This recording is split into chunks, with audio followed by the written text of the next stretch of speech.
E é sempre um prazer estar com vocês, ouvintes, e estender os nossos pensamentos, nossas buscas por respostas e o entendimento daquilo que somos e, quem sabe, poderíamos ser. Esses programas foram pensados em um formato de simpósio sobre história, filosofia e ciência, sobre a ótica de dois livres pensadores em busca de novas maneiras de pensar a vida, o mundo e a nós mesmos. Eu sou Maria Pereda, química e PhD em farmacologia, atualmente dedicada ao caminho de levar informação, esclarecimento e diversão através da série de livros O Sol Negro. E eu sou Antônio Farjani, psicólogo, psicanalista, autor de várias obras sobre mitologia comparada e introdutor da astroteologia no Brasil, com o livro Mistérios da Lua, de 2012. E nós nos consideramos pessoas comuns, em contemplação das múltiplas faces da realidade objetiva e subjetiva, daquilo que é aparente e daquilo que está oculto. A missão de todo filósofo é a de buscar a verdade, portanto, quem a busca não a tem. Como um dia disse André Gide, confia naqueles que buscam a verdade, suspeita daqueles que a encontraram. Nossa proposta consiste na conciliação da razão e do imaginário, para vislumbrar uma filosofia da complementariedade, não de exclusão, e assumir os eternos paradoxos da vida e do mundo que nos cerca. Quem mantém o caminho ancestral poderá governar a existência presente. Quem conhece o princípio ancestral encontrará a ordem do caminho. Puxa, achei isso bonito, não podia deixar de comentar, hein? O assunto de hoje está bem sincronizado com a época do ano, né, Maria? O simbolismo do carnaval vem bem a calhar para essa semana que se inicia. E como, né? Sim. E vamos revelar para os nossos ouvintes algumas surpresinhas, informações que se perderam no tempo, mas que felizmente podem ser resgatadas através da análise dos símbolos. Pois é, Maria, e que tal você começar, né? Vamos dar início falando das origens do carnaval? As origens dessa festa na antiguidade que vão nos dar um ensejo para analisar sua simbologia. Vamos lá, começa por você. Vamos. Então, ao pensarmos sobre o carnaval, temos o hábito de considerá-lo como uma típica festa brasileira, o que não é verdade. Em pesquisas históricas que chegam até a antiguidade clássica, temos informações que os festejos de carnaval passaram por muitas transformações e se fez presente em diversas culturas do mundo. Até chegarmos ao carnaval dos padrões hoje conhecidos, diferentes tipos de festas ocorreram com o mesmo nome. O carnaval é originário da Roma antiga e, incorporado pelas tradições do cristianismo, passou a marcar um período de festividades que aconteciam entre o dia de Reis e a quarta-feira anterior à Quaresma, o que já nos sugere a natureza religiosa desse evento e suas origens. Em Roma, a festa equivalente ao carnaval seria a Saturnália de dezembro. Nela, um carro naval percorria as ruas da cidade enquanto pessoas vestidas com máscaras realizavam jogos e brincadeiras. Pois é, Maria, essa Saturnália velha de guerra, né? Essa era uma festa do solstício de dezembro, que também emprestou costumes à festa do Natal cristão. O cristianismo se embebedou, né, do paganismo. E essa seria a minha alternativa preferida para a origem do nome carnaval, o carro naval. Que tal? Interessantíssimo, interessante mesmo. E então, segundo outra corrente, o termo carnaval significa adeus à carne, ou a carne nada vale, e por isso mesmo traz em sua significação a celebração dos prazeres terrenos. Em outra pesquisa, ou em algumas outras pesquisas, alguns especialistas tentam relacionar as festas carnavalescas com os rituais de adoração aos deuses egípcios, que são Ísis e Osíris. De fato, no Egito, durante todo o período histórico, estátuas de deuses eram sempre alojadas em barcos e todos os deuses e deusas tinham suas próprias embarcações. Em certas datas festivas, os egípcios carregavam em procissão pelas ruas a barca sagrada do deus que estivesse sendo homenageado, arcas transportáveis que depois acabaram inspirando a tal Arca da Aliança dos judeus. Já no cristianismo, mesmo contando com a resistência de algumas alas mais conservadoras, o carnaval ganhou um período de celebração regular quando, em 1091, a Igreja oficializou a data da Quaresma. O período do ano litúrgico antecede a Páscoa cristã. Então, todas as datas eclesiásticas são calculadas em função da data da Páscoa, com exceção do Natal. Como o domingo de Páscoa ocorre no primeiro domingo após a primeira lua cheia, que se verificar a partir do equinócio de março, e a sexta-feira da Paixão é a que antecede o domingo de Páscoa, então a terça-feira de Carnaval ocorre 47 dias antes da Páscoa. Pois é, Maria. Você veja só, né?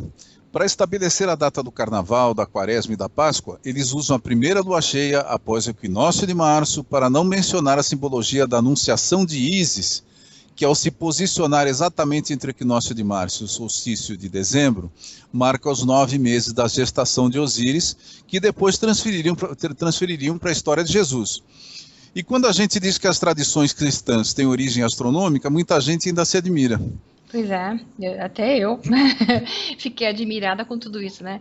E o Carnaval começou a ser usualmente comemorado como um contraponto ao comportamento reservado e à reflexão espiritual que marcam essa data católica. Assim, a festa carnavalesca passou a ser compreendida como um período onde as obrigações e diferenças do mundo cotidiano seriam anuladas. Durante a Idade Média, os bailes de máscara, as fantasias e os carros alegóricos foram incorporados à festa. Com o passar do tempo, essas características improvisadas e subversivas do carnaval foram perdendo espaço para eventos com maior organização e espaços reservados à sua prática. Grande parte da inspiração do nosso carnaval contemporâneo foi trazido com grande influência que a cultura francesa teve sobre o Brasil, principalmente no século XIX. E a respeito aí das raízes do carnaval, o que você teria a dizer? Bom, uma abordagem sobre a origem no tempo seria a dos antigos mistérios fenícios de Dionísio, os que renasceram na forma do carnaval, bem no coração do Império Português, no Novo Mundo, misturando elementos da África e Mesoamérica, terras que são ditas como tendo sido conhecidas pelos fenícios muito antes do descobrimento português, assim, aquele descobrimento oficial. Então, Veneza foi um ponto central nesse renascimento do carnaval, que a gente podia chamar de bacanália, né, na época da Renascença. Os mistérios dionísicos, eles eram representados pelos rituais provenientes da Grécia Antiga e Roma, onde se usavam intoxicantes e outras substâncias que eram causadores de efeitos de transe, podendo ser utilizadas às vezes ou não, junto a danças e música, buscando desinibição e uma maior sociabilização. Então, esse festival ele permitia às mulheres e indivíduos em geral considerados inferiores uma chance para liberar-se ou libertar-se das restrições sociais e religiosas da época. Na sociedade grega, as mulheres eram tratadas como inferiores e escravas, sendo uma boa justificativa para livrar-se temporariamente daquele penoso status. Então, no final, tratava-se de um encontro místico, onde Dionísio mudava sua forma terrena e poderia possuir alguns, naquele êxtase todo, que se encontrariam, que estavam alguns fortemente em transe, similarmente ao que se considera no culto de Shiva na Índia. Embora esses cultos dionísicos gregos levassem a participação de muitas mulheres, eles eram praticados por ambos os sexos, não era uma coisa exclusiva, não. Mas o culto a Dioniso, tá? O nome correto é Dioniso, tá? Ou Baco, essa antiga divindade da Ásia Menor, causou muitos arrepios quando chegou à Grécia e por razões bastante compreensíveis. Primeiramente porque, sendo ele um arauto da anarquia e da licenciosidade, né, pelo menos na aparência, tornava-se uma natural ameaça à ordem apolínea da polis grega. Em segundo lugar, o seu culto era principalmente praticado pelas mulheres. As mulheres gregas, oprimidas pelas leis e costumes machistas da Grécia Antiga, ganhavam uma independência assustadora através do culto dionisíaco. Disse que as bacantes corriam selvagemente pelos campos, onde celebravam ritos vedados aos homens, e ritos bastante fortes, selvagens, porque elas entravam num transe muito profundo. Diz o mito que Penteu, filho de Agave, tentou espionar essas cerimônias das bacantes, acabou descoberto e foi despedaçado pelas mulheres, dentre as quais se encontrava a sua própria mãe. A mãe dele, no caso, a Agave. Nossa, isso foi meio forte, né? Acho que ela estava num transe tanto, não? Pois é, eu falei isso como se fosse casual, né? A mãe dele, aliás, Muito, estava ali, né? meio grave, É, né? o mito é explícito, ela foi a primeira a pôr as mãos nele. Uau, estava fora de si, literalmente. Mas voltando, né? Aqui vai uma surpresinha. Esse aspecto ele foi cultivado pelos iluministas, os Illuminati pitagóricos, que inseriram esse ritual em sua religião de mistérios, somente reservada aos iniciados, motivo pelo qual muitos dos seus detalhes são desconhecidos dos não integrantes do grupo. Então, boa parte dos mistérios que era dada ao público em geral, ela foi perdida com o declínio do Império Greco-Romano politeísta. O nosso conhecimento é derivado de fracas descrições, imaginação e informações já misturadas com as de outras culturas. Boa parte dessas práticas presentes na Renascença era oriunda da fonte iluminista original, representada principalmente por esses Illuminati pitagóricos da Grécia Antiga, que visavam resgatar o sagrado feminino em sua oposição à religião cristã, judaica e islâmica, que exerciam ainda e ainda exercem, né, uma total supressão tanto ao aspecto feminino quanto ao aspecto sexual, já que para os Illuminatis a versão é outra. Através da união sexual e do êxtase, pode-se realizar uma comunhão sagrada com o Criador. Por esse motivo, um conceito gnóstico ministrado por esse grupo de Illuminati originais é o de Sin for Salvation, que é o termo em inglês, que é pecar em nome da salvação.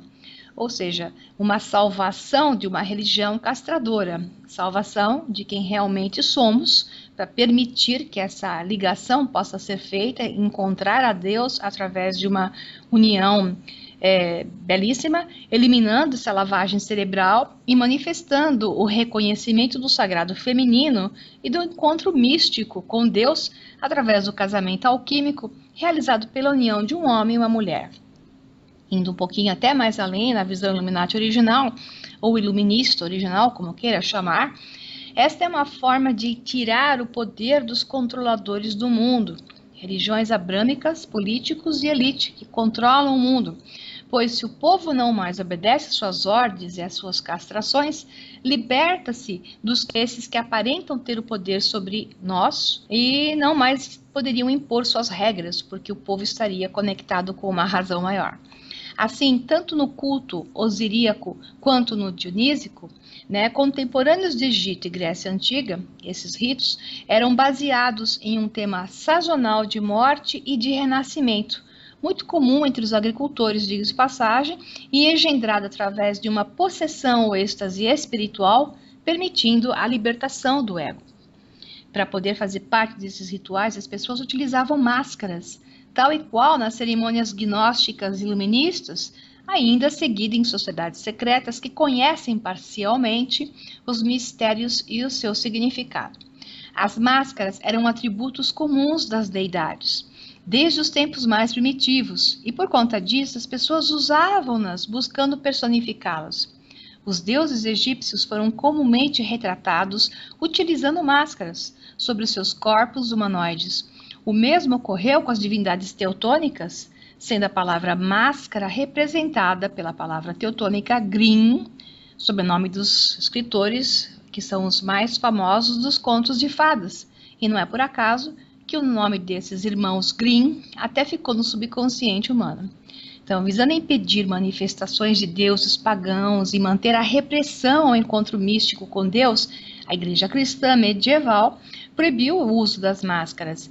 Entretanto, a prática continuou em paralelo e, de qualquer forma, em outro nível de manifestação, já alterada para contentar a Igreja na festividade do Halloween e o próprio Carnaval, propriamente dito e desmemoriado. Mas falando disso, Fajani, que tal falarmos sobre o simbolismo mais profundo do Carnaval? Olha, uma coisa que nem vai dar para desenvolver aqui, mas eu não resisto a falar, é sobre as máscaras. As máscaras, na antiguidade, isso falando já do teatro grego, eram usadas para o sujeito incorporar o seu papel, né? E o nome sugestivo que elas têm em latim é persona, de onde vem a palavra pessoa ou personalidade. Ou seja, isso simbolizava que quando nós nascemos, nós ganhamos uma persona e temos um papel a atuar nesse mundo. É a coisa mais linda, né? E os caras vão lá e proíbem, né? Os caras proíbem, são os estraga-prazeres. Muito bem. Para começar, nós temos que recordar um tema, né, para poder falar dessa simbologia, que já foi abordado nos nossos programas anteriores, que é aquela oposição e complementariedade cósmicas entre caos e cosmo. Nós já sabemos que o universo, ao qual os gregos chamavam cosmos, surgia a partir da organização imposta ao caos pelo Criador. Grande parte dos rituais se refere a essa alternância entre caos e cosmos que ocorre na criação e, por extensão, em todos os demais ciclos da natureza. Vou mostrar a vocês aqui que o carnaval, antes de mais nada, tem uma simbologia agrária, tá? Celebrando a fertilidade da terra. É daí que vem o carnaval. Para isso, nós precisaremos identificar as manifestações do caos no mundo manifesto. Agora eu vou falar da simbologia do caos. No nível cosmológico, como já vimos, o caos representa a desordem que impera antes da criação, a energia em ebulição à espera do ato criador para se fazer matéria. Na natureza, já, o caos é representado por todo e qualquer estado de desordem ou escassez, inverno, seca, inundação, terremotos, etc. Assim, quando nossos ancestrais do norte celebravam a chegada da primavera no equinócio de março, eles comemoravam também o retorno da ordem ao mundo, o retorno do calor do sol, porque era a primavera, o ressurgimento da vegetação e assim por diante, que marcaria o início dos tempos apropriados para a semeadura. No nível ritual, ocorria a celebração da fertilidade da terra, antecedendo a depositação da semente no humus, que é o interior da terra, fértil, como é o caso do carnaval. Mas como esse mesmo caos estaria representado no plano humano? É a coisa mais bonita. No nível social, o caos é representado pela relativização da lei e a abolição dos limites. A abolição da autoridade e da hierarquia, instituição da insanidade, embriaguez, procissões cômicas, zombaria dos governantes, o travestismo, a orgia, etc. O caos, como estado da desordem, se caracteriza pela ausência de limites que no plano social se expressa pelo relaxamento das leis e da hierarquia, percebeu? A música é a mesma, a ordem versus a desordem, só muda a oitava em que ela é tocada. No nível psicológico, o caos é representado pela loucura profana, a insanidade tal como a entendemos hoje em dia. Porém, no nível místico, o caos era representado pela loucura sagrada. E que raio seria essa tal de loucura sagrada? Aqui entra o nosso amigo Dioniso, ou Baco. Eu já disse que o seu culto trazia desordem em seu sentido social e político, mas agora vou falar do sentido sagrado. Na antiga Grécia, celebrava-se todo ano a festa do vinho novo, na qual os participantes se embriagavam e começavam a dançar e cantar freneticamente sob a luz dos achotes e ao som de uma música de efeito hipnótico, até cair ao chão desfalecidos. Como eles se fantasiavam de sátiros, né, com o corpo de bode, já que o bode detinha uma simbologia complexa ligada à fertilidade, ao vinho, à iniciação e ao sacrifício, o bode representava o Deus sacrificado para a purificação da coletividade, que nós hoje conhecemos como bode expiatório. Maria, será que os maçons de hoje sabem por que eles se chamam mutuamente de bodes? Essa história dos bodes para os maçons é uma coisa tanto quanto interessante. É bode para lá, é bode para cá, mas eu não sei se eles estão sabendo, não. Eu desconfio que os bons maçons, de boas ordens, que passam boas informações, e digo bons por aqueles que realmente buscam decifrar os mistérios e procuram pela informação, querem aprender, e esses são muitos, com certeza, certamente, mas tem ao mesmo tempo, é comum encontrar grupos, né, até maçons isolados e grupos, que desconhecem a maior parte da simbologia, principalmente seus níveis mais profundos. A maçonaria, principalmente a de rito escocês ou judaico-cristã, apega-se à força de suas reuniões, né, os seus ritos e procedimentos, mais do que aos seus fundamentos iluministas, que foram a sua origem. Pois é. E tem mais uma coisa bonitinha aqui. Essa dança, essa cantoria era chamada Canto do Bode, que em grego é tragos oidé.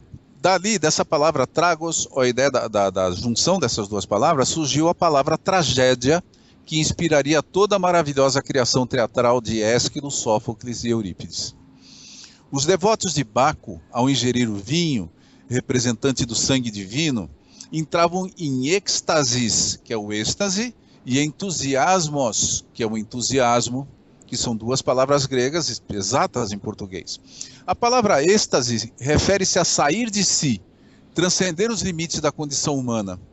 Entusiasmo, por sua vez, retrata o processo através do qual o homem é invadido ou possuído pelo espírito da divindade. A ideia central é: eu saio fora de mim e Deus entra em mim.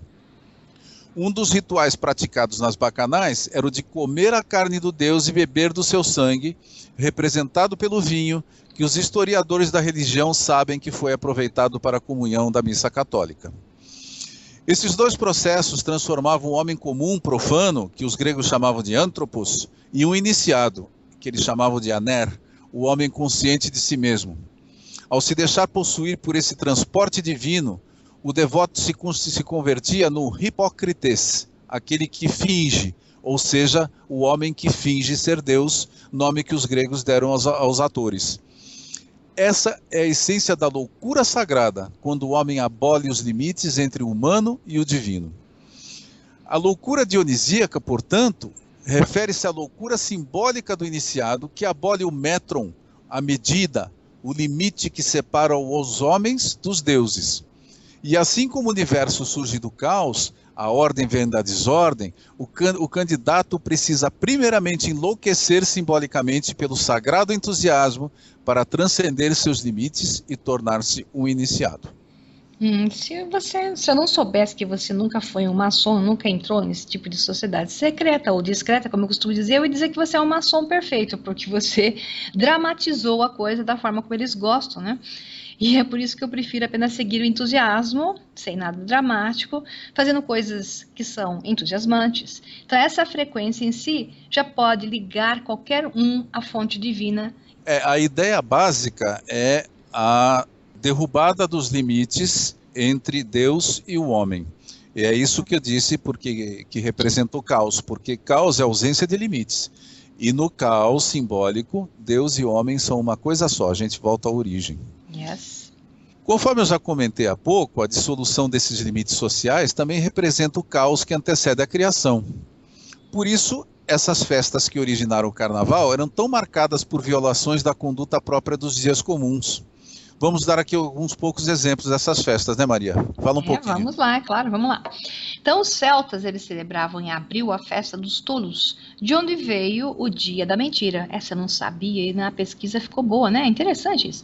Remanescente do grande tolo, ou Green George, símbolo do espírito das árvores, reverenciado no festival da primavera. Esse período também era caracterizado pela abolição dos limites da conduta e da hierarquia social. Em Roma, durante as Saturnais, os escravos gozavam da mais ampla liberdade, com a abolição temporária das classes sociais. Eles podiam embriagar-se, sentar-se à mesa e serem servidos por seus donos, e até mesmo ofendê-los, sem que tais atos resultassem em qualquer punição. Só uma parte aí, você reparou como funciona? Uhum. Justamente, quando você faz essa celebração, que é uma celebração de fertilidade, você ritualiza o caos e dissolve os limites. Por isso eles põem assim o escravo dando ordem para o patrão. Isso é uma coisa linda, né, que eles faziam. Interessante. Que era essa dissolução em 3 dias de todas as hierarquias. Eu só queria ver se realmente o escravo podia xingar o patrão e nada acontecer. Mas tudo bem, né? Todo dia era isso. Eu te pego no dia seguinte. No dia seguinte a coisa ia ficar diferente, mas tudo bem. Eu também pensei isso, eu fiquei quieto aqui. Mas... Tá escrito na literatura. Ok. Então, já entre os judeus, né, você tem a festa do Purim, que precede o equinócio da primavera, e ela é celebrada no 14º e 15º dias de Adar, mês do calendário lunar dos judeus, que corresponde aproximadamente ao mês de março. Bingo! Mês de março de novo. Here we go. Também era marcada pela liberalidade dos costumes. Então, e tem autores do século XVII que eles afirmam que durante os 2 dias, e especialmente na véspera do segundo dia, os judeus não faziam outra coisa senão comer e beber, até não poderem mais tocar, dançar, cantar e divertir-se. Em particular, travestiam-se, né? Homens e mulheres trocavam de roupa e, assim fantasiados, corriam pelas ruas como loucos, desafiando abertamente a lei de Moisés, que proíbe os homens de se vestirem como mulheres e vice-versa. E o mais divertido é que a maioria dos judeus de hoje não sabem disso, né? Que os avós deles faziam essa palhaçada toda, né? Mas eles faziam assim. Então aí de novo vem o caos, você percebe? Não se sabe quem é patrão, não se sabe quem é empregado, não se sabe quem é o chefe, não se sabe quem é o subordinado, e não se sabe quem é homem, não se sabe quem é mulher. Isso na simbologia simplesmente está igual, tudo se iguala no caos. Recordemos aqui que o simbolismo da fertilidade tem a ver com a anarquia mencionada nesses rituais. A abolição das leis, da hierarquia social e até da identidade sexual simbolizam a desordem própria do caos antes da criação. O caos é o detentor de toda a fertilidade que vai gerar o universo. Para que a natureza se renove e a terra seja novamente fértil, é preciso imitar essa desordem primordial com esse comportamento caótico. É isso que eu te digo, Maria, que na essência dos antigos rituais, existe a ideia da imitação de um gesto divino feito naquele tempo, tá? Tem sempre isso por trás. Belíssimo. Tá? Até as orgias tinham a sua função. Ao terem relações sexuais sobre a terra ser semeada, que era um costume na época, as pessoas emprestavam sua fertilidade ao campo por aquilo que os estudiosos chamavam de magia simpática. Assim, a terra se tornaria tão fértil quanto aqueles que copulavam ritualmente sobre ela. Um remanescente desse arquétipo está no fato de que o carnaval é um período de intensificação da promiscuidade sexual que pode engravidar muitas mulheres. As pessoas continuam encenando esses rituais, só que agora sem saber. Ou seja, né, os nossos ancestrais faziam isso de forma ritual e hoje se faz isso de forma totalmente inconsciente. Pois é, melhor ter consciência do que ficar desse jeito que estamos hoje, né? Então, a pergunta mais importante que não podemos esquecer é quem ou o que governa o caos? Em uma das chaves interpretativas do mito cosmogônico, o Deus Criador é o grande rei que governa o mundo, o modelo arquetípico de todos os soberanos da Terra. Um rei sábio e poderoso personificava a ordem. Porém, a desordem, por sua vez, era presidida por um rei fraco, impotente, envelhecido e esvaído da força vital e tomado pela mais completa insanidade. Temos então que, enquanto o cosmos é governado por um rei são, o caos tem sua contrapartida um rei louco. Da ideia de que o poder e o vigor de um rei se desgastava com o passar do tempo, surgiram os rituais de eliminação do rei senil para substituí-lo por um rei jovem e são. Isso mesmo. E é melhor explicar um pouco mais o significado desses rituais de eliminação do rei. Na antiguidade, algumas culturas praticavam isso. Aliás, seria bom lembrar isso em certas épocas da nossa política, né? Seria muito bacana. Pois é, só que eu estava pensando nisso, sabe? Pois é, eu falei antes que você falasse. Eu estava pensando, mas não ia dizer nada. Mas nós vamos dividir aqui esses rituais em 4 categorias. Primeiro, os sacrifícios feitos em períodos determinados. Então, de 12 em 12 anos, ou de 8 em 8 anos, conforme a cultura, o rei era substituído. Aqueles efetuados por ocasião do envelhecimento do rei, quer dizer, envelhecimento físico aí. A imolação do rei temporário, substituto, ou seja, pega alguém para matar no lugar do rei. E, por último, o sacrifício dos bodes expiatórios. O que você está rindo, Maria? Não é possível assim. Eu não posso falar nada que você começa a rir. Qual é a graça que tem de matar uma pessoa no lugar da outra? Nada, normal. Tá. Como... Ai, tudo doido aqui. Ué, é o espírito da folia, né? Você sabe que tá no clima, né? Folia vem do francês folie, que significa loucura. Nós estamos atuando o carnaval. Entrando no êxtase. É. Tem muito bode. Agora, você deixa eu continuar e para de rir do que eu falo. Né? O costume de eliminar o rei em prazos previamente determinados era observado, por exemplo, em certas regiões do sul da Índia, onde no período fixado era de 12 anos. O George Fraser, um grande escritor, narra um ritual impressionante observado em Kerala, no sul da Índia. no qual um rei se auto-sacrificava ritualmente, cortando as partes do seu próprio corpo a cada 12 anos. Ou seja, a cada 12 anos, digo, outro rei fazia a mesma coisa, né? O mesmo rei não ia aguentar fazer isso de jeito nenhum. Esse ritual era muito dramático, ele ia cortando pedaços da carne dele até ele sangrar de tal maneira que ele perdesse a consciência. E rituais semelhantes a esse eram celebrados aqui na América pré-colombiana, entre os índios. E aqui você se lembra do mito que nós comentamos, da divindade que se deixa despedaçar para gerar o universo, que comentamos no programa sobre as supernovas. Sim. Esses rituais apenas repetem esse mesmo arquétipo. O rei, quando se despedaça, está reproduzindo o gigante primordial que deu origem ao universo. Em outros lugares, desde Java até Uganda, os reis podiam ser substituídos por algum voluntário em seu sacrifício. É difícil imaginar, né? Hoje eu quero eu. Mas o fato é que havia, né? Voluntário sob força, né? Não sei, viu? É difícil de pensar. Mas na Babilônia, veja só, por ocasião de uma festa chamada Sacaea, um condenado à morte era vestido com as roupas do rei, sentava em seu trono, dava ordens, comia e bebia à vontade, dispunha das concubinas reais, entregava-se à orgia e ao desregramento sem limites. Ao cabo de 5 dias, porém, ele era despido de sua indumentária, açoitado e depois enforcado ou crucificado. Acho que era uma opção legal para um cara muito endividado, né? Falar, vou passar 5 dias na boa. Acho que dá para fazer. Também, mas tudo bem. Mas tudo bem, a gente vai chegar na simbologia disso, que é belíssima. Na mesa inferior, em Durostorum, os soldados romanos, ao festejar as Saturnais, sorteavam eles mesmos um jovem de boa aparência que era vestido de maneira a parecer-se com o deus Saturno. Durante 30 dias, esse daí tinha um prazo maior, ele desfrutava de todos os prazeres, por mais obscenos que fossem. Mas ao final desse tempo ele devia cortar a própria garganta diante do altar do deus que ele tinha personificado. Nos países mais influenciados pelos costumes romanos, como Itália, França e Espanha, uma figura burlesca personificava o carnaval e, após esse período em que se entregava a toda sorte de desatinos, era executada diante de um público que alternava as manifestações de júbilo com a de um sofrimento fingido. Outros personagens de cerimoniais da Idade Média, como o rei do feijão da Noite de Reis, o bispo dos insensatos, o abade da desrazão ou o senhor do desgoverno, participavam da mesma simbologia. Ou seja, todos eles eram representações desse rei louco de que falamos, que agora você já imagina quem seria esse rei substituto na nossa tradição, não é mesmo? Estou imaginando e tá com a cara do Rei Momo, né? Ora, essa, quem diria, essa eu não sabia, viu? Da origem do Rei Momo com essa simbologia toda. Pois é, essa simbologia enorme, profundíssima, que deságua na nossa cultura sobre a figura do Rei Momo, que é o nome de um deus grego, tá?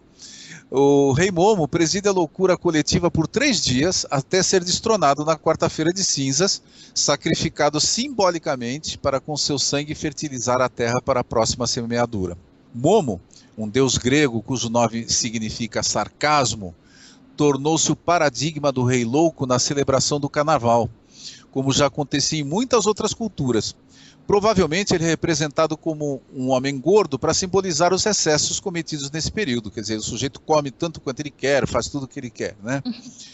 Hoje, o seu sacrifício fica reduzido ao simples destronamento, mas a essência da simbologia permanece e o povo, ainda que de forma inconsciente, como sempre, repete esse mesmo mistério a cada ano que passa. Nós vamos voltar ao Rei Momo daqui a pouco. Antes nós precisamos falar de uma simbologia associada a isso.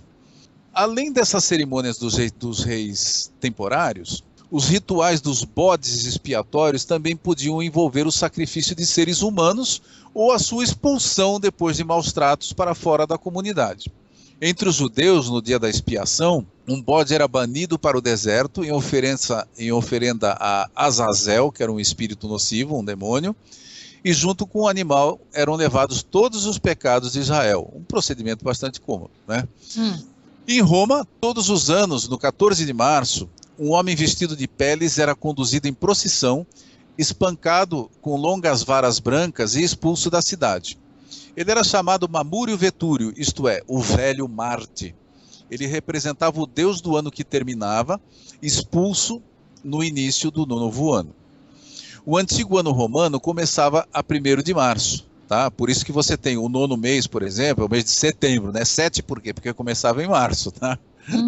Você nunca tinha pensado nisso? Não. Novembro é o 11º mês, porque o ano romano começava em março. Então, o mês de março, o nome dele vem de Marte, que é o deus que presidia a vegetação na mitologia romana, só depois que ele assumiu seus atributos guerreiros. Na Grécia, há registro de práticas desse tipo em diversas regiões. O próprio Dioniso representava o bode sagrado que era imolado para a purificação da polis. Os rituais do bode expiatório variam conforme as diferentes regiões e épocas onde eram observados.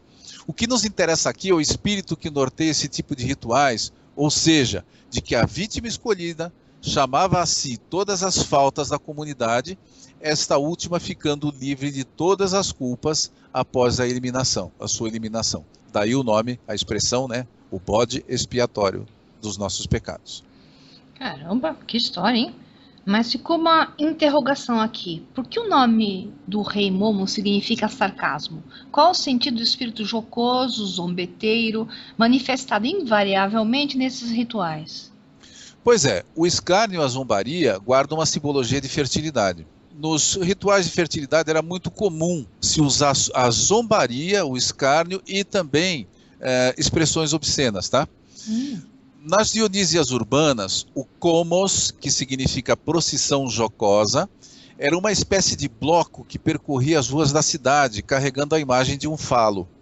Aqui você tem a origem dos blocos de carnaval, nos quais os participantes zombam de tudo e de todos, da política, dos governantes e até das pessoas que assistem à sua passagem. Da palavra komos, uma interessante variação da palavra cosmos, somada à palavra oidé, que significa canto, temos a palavra comédia, que vem do grego komos oidé. Você vê como tudo vem do sagrado? Nossa, essa eu não sabia. Quando a gente ouve isso e entende, parece que a mente se abre e você enxerga as coisas de maneira completamente diferente. Fantástico. Sim, é importante que as pessoas saibam que os mínimos costumes nossos vêm de costumes sagrados que foram perdidos por causa da perseguição religiosa. E nós temos que recuperar isso, né? Sem dúvida. Pelo menos para saber o que está fazendo e fazê-lo da maneira certa, né? Com o sentido correto. Não, o sujeito que está na orgia no carnaval, pelo menos pensa assim, né? Estou fertilizando a terra, né? Estou fazendo um negócio sagrado, né? Por falta dessa fertilidade e observar a terra, estamos ficando sem água, por aí vai, né? Bom, aí é uma outra história, tá? Cai no outro tema grego belíssimo, que é o da híbris, a desmedida. Pois é. Bom, em outras festas celebradas em Atenas, a ascrologia, essa ascrologia consistia em dizer coisas obscenas, e era efetuada com o propósito de consagrar a fertilidade da terra. Isso era usado nos mistérios de Eleusis também, tá, Maria? Usar a obscenidade como um ritual de fertilidade que não dá para explicar aqui, que não dá tempo. A função da malícia, da obscenidade e da orgia não é difícil de se perceber. A confusão, comportamento dissoluto, abolição das classes e papéis sociais dramatizam a ausência de limites caracterizadora do caos. De novo, a agitação e a ausência da hierarquia repetem a confusão dos elementos do oceano primordial. A orgia, por sua vez, através da magia simpática, dramatiza a fertilidade contida na massa caótica que no momento da semeadura se encontra adormecida no subsolo. Quanto à zombaria, que os gregos chamavam de gefurismoi, eram injúrias proferidas contra as figuras mais importantes da comunidade. O comportamento irreverente e os ditos jocosos proferidos durante esses festejos guardam uma dupla simbologia, uma mundana e outra sagrada. A mundana consiste em se fazer uma catarse de toda a insatisfação popular com seus governantes, o que ajuda a manter o sistema sob controle. O sentido sagrado é este da relação entre a obscenidade e a fertilidade. E você vê que hoje é comum, Maria, nos blocos, as pessoas zombarem no governo, né? Interessante. Eles não sabem que isso ajuda a manter o sistema, porque isso funciona como válvula reguladora, transforma em humor. Né? Engole que é legal. O Getúlio Vargas fazia isso, ele permitia que tirassem sarro dele, dos cômicos, tal, porque ele sabia que existia esse fenômeno de vazão do sentimento, né? Ainda na Grécia, nós temos um belíssimo exemplo. O ritual celebrado em Atenas, chamado Haloa, ou Festa da Eira, era o local onde se colocava a semente, né? A eira é o local onde você colocava as sementes para o preparo, também explica a origem de um costume observado entre nós, até hoje. A Haloa incluía certos ritos místicos observados apenas pelas mulheres que se banqueteavam e embriagavam com vinho, ao mesmo tempo em que se diziam obscenidades umas às outras e faziam bolos cozidos com a forma de órgãos genitais masculinos e femininos. Estas supostas indecências, que faziam parte dos mistérios de Eleusis, eram praticadas deliberadamente como ritos destinados a promover a fertilidade do solo por meio da magia homeopática ou imitativa. E você já adivinhou em qual costume atual essa simbologia sobreviveu, né, Maria? Caramba, essa não. Você está falando dos nossos tradicionais chás de cozinha? Exatamente. Antigamente se usava bastante, hoje ainda não sei, dizer muitos palavrões, piadas eróticas e obscenidades durante essas reuniões do chá de cozinha, feitas somente por mulheres, a moça prestes a se casar. Atualmente surgiu um relativo costume de contratar dançarinos para fazer danças eróticas para ou com as convidadas, né? Depende aí do gosto do freguês. Mas o que essas mulheres não sabem é que ao fazer essas coisas, elas estão parodiando antigos rituais mágicos destinados a incrementar a fertilidade da noiva. Depois do cristianismo, essas tradições foram minguando lentamente. Hoje até se convidam homens para participar dos chás de cozinha. Um gesto elegante socialmente, mas um desastre do ponto de vista arquetípico. É a morte definitiva desses antigos símbolos, que já eram celebrados, inclusive, na Creta de 5.000 anos atrás. Nossa, e o que você associaria nesses rituais ao cristianismo de hoje? Pois é. A simbologia contida na história de Jesus tem duas chaves importantes de interpretação, a astronômica e a agrária. Tanto que a história de Jesus é um mito agrosolar. Na simbologia astronômica, Jesus representa o Sol em seu trajeto anual dos 12 signos, pelos 12 signos do zodíaco, que são seus 12 discípulos celestiais. Já do ponto de vista agrário, Jesus é como Adonis, Tamuz ou Iasion, deuses que trazem a fertilidade de volta à natureza no equinócio de março, a chegada da primavera no hemisfério norte. Todos esses deuses antigos, mortos e ressuscitados, ressuscitavam em março, pô. E não era por acaso, porque é em março que vinha a primavera. Então, a vida ressuscitava no equinócio. E então os mitos acompanhavam essa simbologia. Sim. Sob esta perspectiva, Jesus é a semente de trigo que precisa morrer para ressuscitar como uma nova planta. E por isso mesmo a sua ressurreição é comemorada no equinócio de março. Novamente. Existe uma estreita correlação simbólica entre as três seguintes palavras latinas. Homo, que significa homem, humus, que é o humus da terra, aquela parte negra e fértil, e humilis, que significa baixo, humilde. Assim como o universo advém do caos e a ele retorna no final de cada ciclo, o homem que é como produto da terra, ou seja, o homem humus, a ela retornará no fim da sua existência, quando então será humilhado, isto é, baixado ao humus por ocasião de seu sepultamento e passará a fazer parte do elemento fértil subjacente ao solo. Você repara que quando uma pessoa fala em estar humilhada, você imagina uma pessoa rebaixada, né? Uhum, pois é, o humilis é ser baixado ao humus. Uhum. Do ponto de vista esotérico, esse retorno ao seio da terra, ao seio da mãe, não representa a morte do corpo, não, mas sim a morte do eu profano ocorrida na iniciação.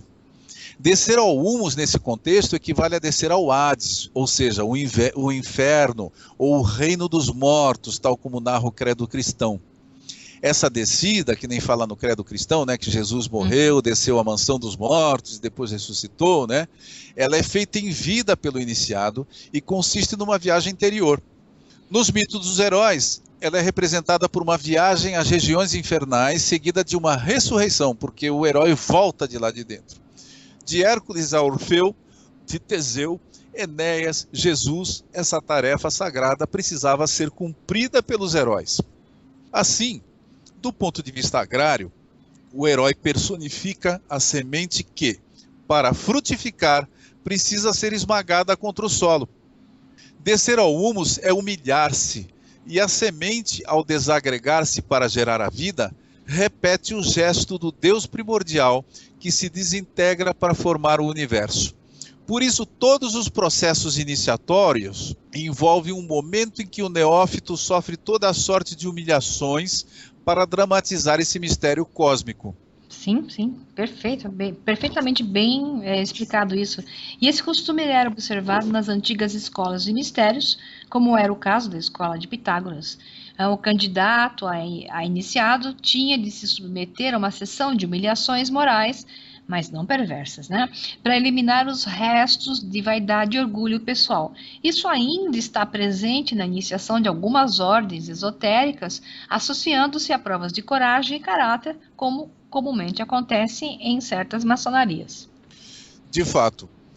E na nossa cultura atual, pobre, né, e dessacralizada, esse costume continua sendo observado, só que de forma profana e perversa, nos trotes das faculdades e nas iniciações das irmandades universitárias dos Estados Unidos, nos quais as humilhações só satisfazem aos impulsos sádicos de seus executantes. O que a maioria das pessoas não sabe é que esses costumes populares, por mais sem sentido que pareçam, invariavelmente têm origem no sagrado. Tratam-se sempre de antigos rituais descaracterizados e dessacralizados pela ignorância que se instaurou após a perseguição sistemática da igreja ao costume pagão.